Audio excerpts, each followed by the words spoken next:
Imagine walking into a room, saying almost nothing, and leaving with everyone's secrets.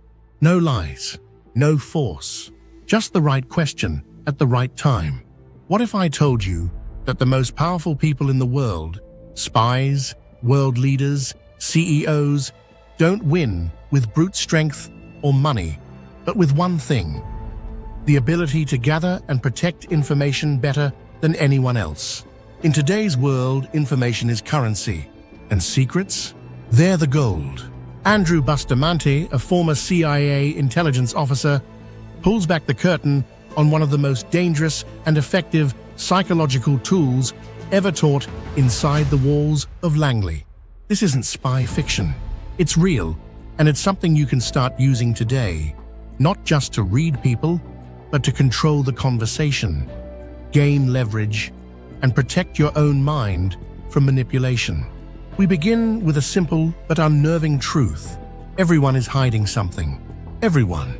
Friends, co-workers, spouses, even you. We tell ourselves that fairness exists, that if we play by the rules, everything will be okay. But that idea? It's a beautifully wrapped illusion, designed to keep most people predictable, compliant, and exploitable. Andrew learned this early in life. At school, fairness meant sharing toys and standing in line. But at home, his stepfather's hard truth was constant. Life isn't fair. It was confusing until the CIA gave him the lens to understand it all. Fairness, he says, is a construct, not a universal truth. It's a psychological framework built to manage large groups of people. If people believe life is fair, they're easier to predict. And if they're predictable, they're easier to control. And that's where the concept of the economy of secrets comes into play. Think of it like the stock market, but for trust and knowledge. There's always a limited supply of secrets, and always an infinite demand. That creates value. A secret isn't just something hidden. It's leverage. The more you hold, the more powerful you become. The fewer you share, the safer you are. The CIA doesn't steal secrets for fun. It does so because secrets are strategic assets. Hidden knowledge about weapons, government movements, scientific innovations, they're the tools that can shape entire countries. But guess what? You have your own secrets too. Secrets that can damage relationships, affect careers, or change your future. And just like in espionage, some are worth trading, and some must never see the light of day. Here's where it gets personal. You might think your conversations are casual. You might even believe you're in control. But if you talk more than you ask, if you answer rather than question, you're already giving away information. People reveal their values, priorities, and emotional triggers through the tiniest cues: a choice of words, a facial expression, a pause. And the biggest mistake? Thinking silence is weakness. In truth, the less you say, the more powerful you become. That's why CIA officers are trained not just in what to say, but how to ask. There's a tactic called elicitation, a subtle, masterful way of drawing out information without ever seeming like you're probing. Think of it like emotional judo. You don't confront, you invite. You don't demand, you inspire disclosure, and you do it with open-ended questions.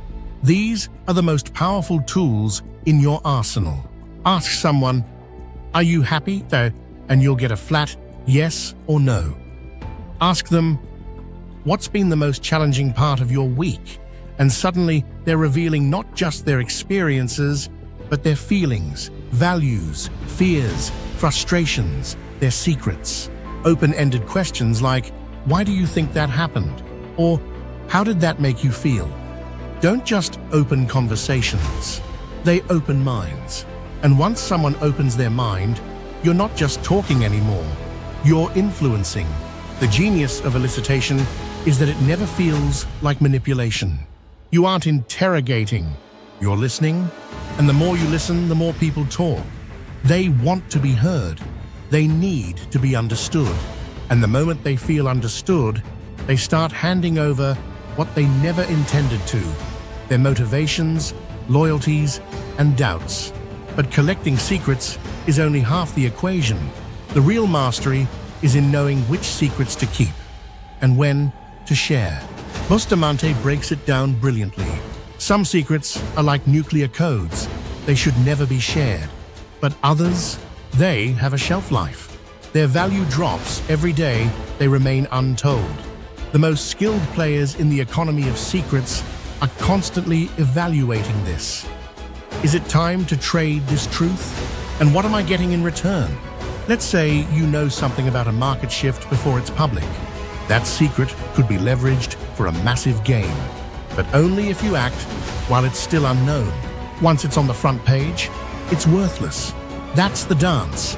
Protecting long-term power while trading time-sensitive intelligence for short-term advantage.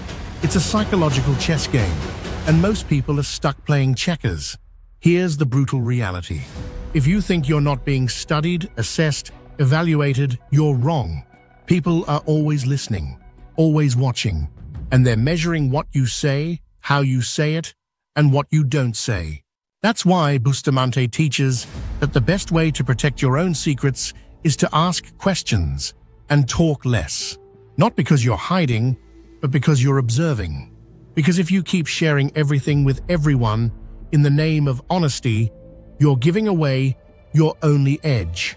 You're letting go of the currency that drives influence in relationships, business, politics, even love.